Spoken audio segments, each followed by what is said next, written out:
Hey guys, so I decided to do this really short series on my renal failure journey.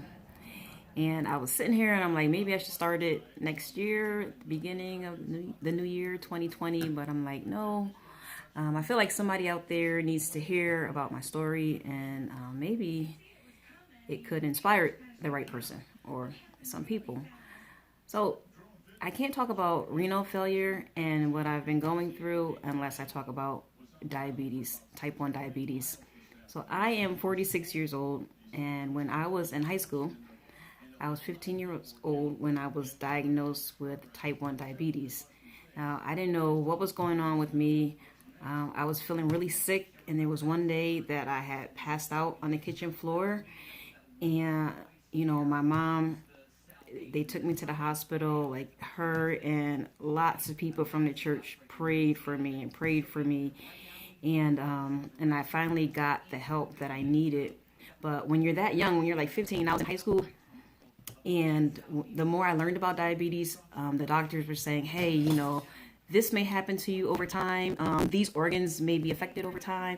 But when you're 15, you're like, yeah, whatever. Like, by the time those things start to happen to me, there'll be a cure for diabetes.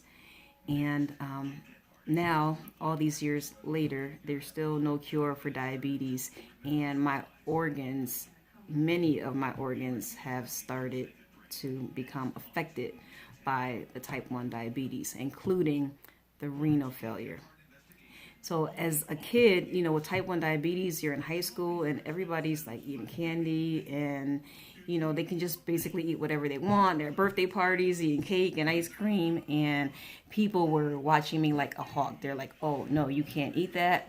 Don't give her that. And again, I just ate it when I wanted to, when I was either alone or with people who weren't so strict with me. And after a while, not taking care of your diabetes starts to take a toll on you.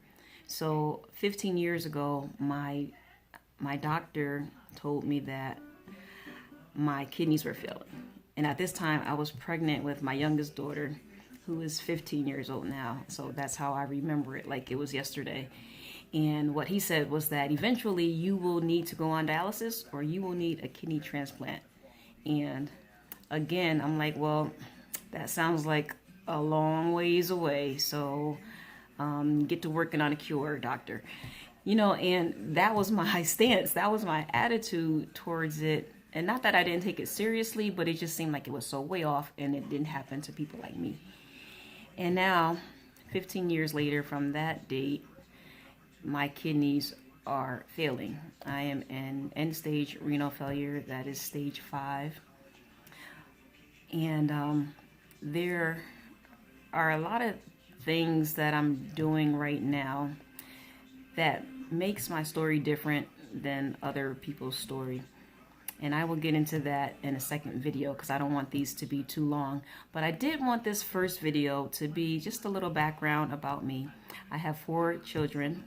3 of them are grown, and then I have 1 teenager. And as of today, I have 6 grandchildren. And I live a very busy life. I own my own marketing company, which I work at diligently, as well as a nonprofit, which we started about a year and a half ago.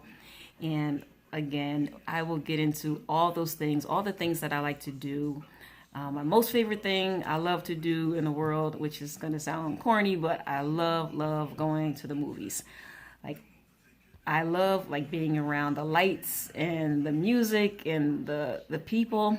And there's something about like a good story, like a good comedy or a good love story that just keeps me very engaged, as well as the popcorn. Now, we'll talk about the popcorn. If you are having health problems, like I'm having health problems, I don't recommend drowning your popcorn in butter the way that I do, but it's like a guilty pleasure. Like, I can't help it. But anyway, I wanted to just do a quick introduction video, and you can obviously tell, like, I'm not a professional YouTuber, but maybe as we go along, like, the videos will get better, and I'll just get better at it. The lighting will be a lot better. This lighting is really sucking right now.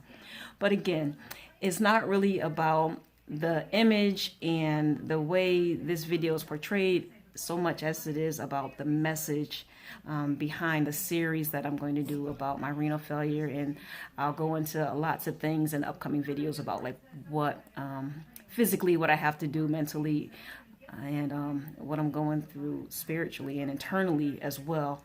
And hopefully my story resonates with somebody. And I don't know.